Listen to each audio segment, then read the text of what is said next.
आज आपण पारंपरिक पद्धतीने ओल्या नारळाच्या एकदम खुसखुशीत अशा वड्या कशा बनवायच्या त्या बघणार आहोत.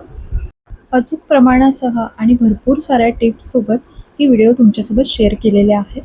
तर नक्की व्हिडिओ स्किप न करता पूर्ण पहा. आणि या वड्या जरासुद्धा ओलसर किंवा चिवट होत नाहीत, त्यामुळे या महिनाभर टिकू शकतात. स्वागत आहे सर्वांचं शिल्पा होम किचनमध्ये. अशा छान छान रेसिपी पाहण्यासाठी चॅनलला सबस्क्राईब करा आणि व्हिडिओला लाईक करा. चला तर मग रेसिपीला सुरुवात करूया.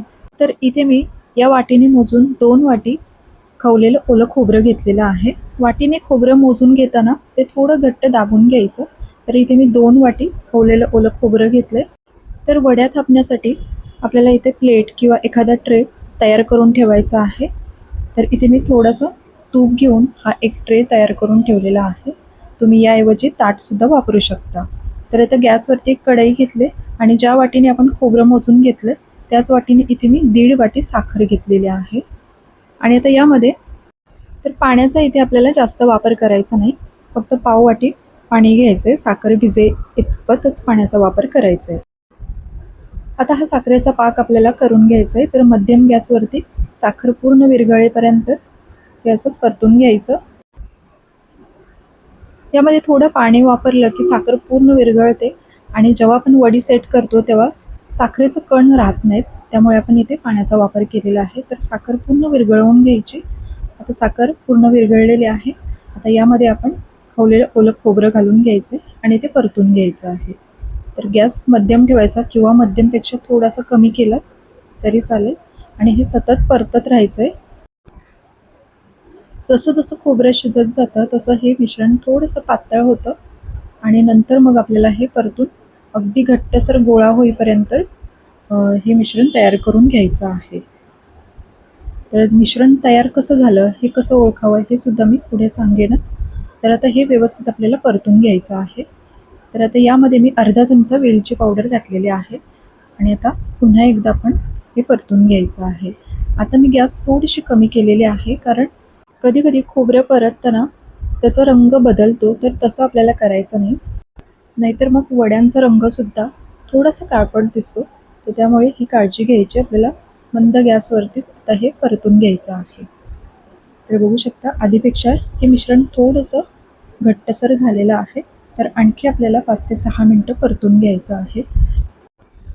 2 वाटी जर खोबरं घेतलं तर आपल्याला 1.5 वाटी साखर घ्यायचं आहे. हे प्रमाण अगदी अचूक आहे. तुम्ही यापेक्षा साखरेचं प्रमाण जर का कमी केलं तर साखरेचा पाक व्यवस्थित बनत नाही आणि जेव्हा आपण वड्या सेट करतो त्यावेळेस त्या वड्या तुटतात, व्यवस्थित सेट होत नाहीत. तर त्यासाठी 2 वाटी जर का खोबरं घेतलं तर 1.5 वाटी साखरेचं प्रमाण घ्यायचं. त्यामुळे या वड्या छान अशा व्यवस्थित सेट होतात. तर बघू शकता हे मिश्रण तयार होत आलेलं आहे.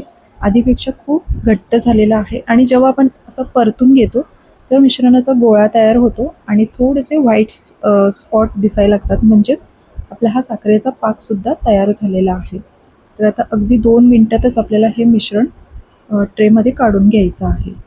तर बघू शकता हे झालेलं आहे. आता मी गॅस बंद केलेले आहे आणि लगेचच आपल्याला हे मिश्रण काढून घ्यायचं आहे. कढईमध्ये जास्त वेळ ठेवायचं नाही, नाहीतर रंग बदलण्याची शक्यता असते. तर लगेचच आपल्याला हे ट्रेमध्ये किंवा ताटामध्ये काढून घ्यायचं आणि हे पटापट सेट करून घ्यायचं आहे. एखाद्या चमच्याने किंवा मग एखादी वाटी घ्यायची आणि वाटीच्या तळाला थोडं तूप लावून घ्यायचं आणि हे पटापट वरून असं प्रेस करून आपल्याला हे एकसारखं करून घ्यायचं आहे.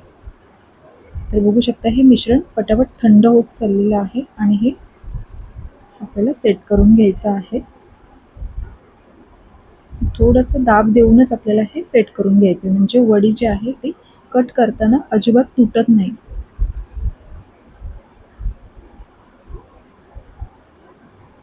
तर हे छान सेट करून झालेलं आहे आणि हे मिश्रण गरम असतानाच आपल्याला सुरीने कट देऊन घ्यायचे, कारण आपण थंड झाल्यावरती जर का हे वड्या कट करायला गेलो तर त्या तुटण्याची शक्यता आहे. म्हणून आधी असे कट करून घ्यायच्या. तर मी सुरीने मध्यम आकाराच्या अशा वड्या कट करून घेते आणि नंतर आपल्याला साधारण 1 तासासाठी हे मिश्रण पूर्ण थंड होऊ द्यायचं आणि मग या वड्या आपल्याला काढून घ्यायच्या आहेत. तर सांगितलेल्या सगळ्या महत्त्वाच्या टिप्स वापरून तुम्ही या पद्धतीने जर ओल्या नारळाच्या वड्या बनवल्यात तर तुमच्यासुद्धा अशाच एकदम परफेक्ट नारळाच्या वड्या तयार होतील आणि या तुम्ही डब्यामध्ये अगदी महिनाभर स्टोअर करून ठेवू शकता, जरासुद्धा खराब होणार नाहीत. तर आता हे मी जवळपास 1 तासासाठी सेट होण्यासाठी ठेवून दिलं होतं आणि हे व्यवस्थित थंड झालेलं आहे.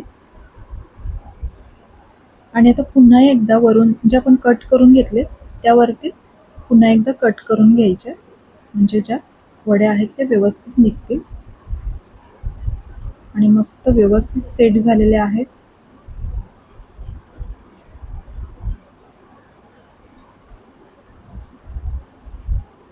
तर मी आता वडी एक तुम्हाला काढून दाखवते.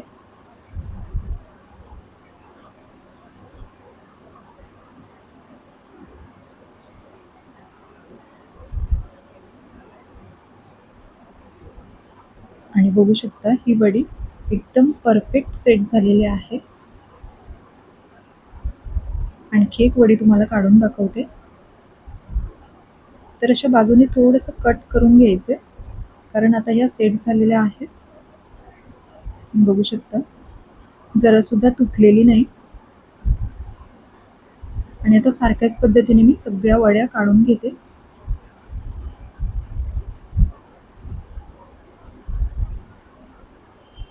तर बघा सगळ्या वड्या काढून झालेल्या आहेत आणि एक सुद्धा वडी आपली तुटलेली नाही.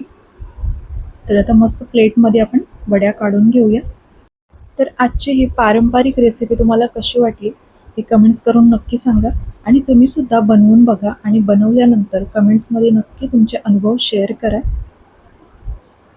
रेसिपी आवडली तर व्हिडिओला एक लाईक नक्की करा आणि चॅनलला अजून देखील सबस्क्राईब केलं नसेल तर प्लीज लगेचच सबस्क्राईब करून घ्या अशाच छान छान रेसिपी पाहण्यासाठी.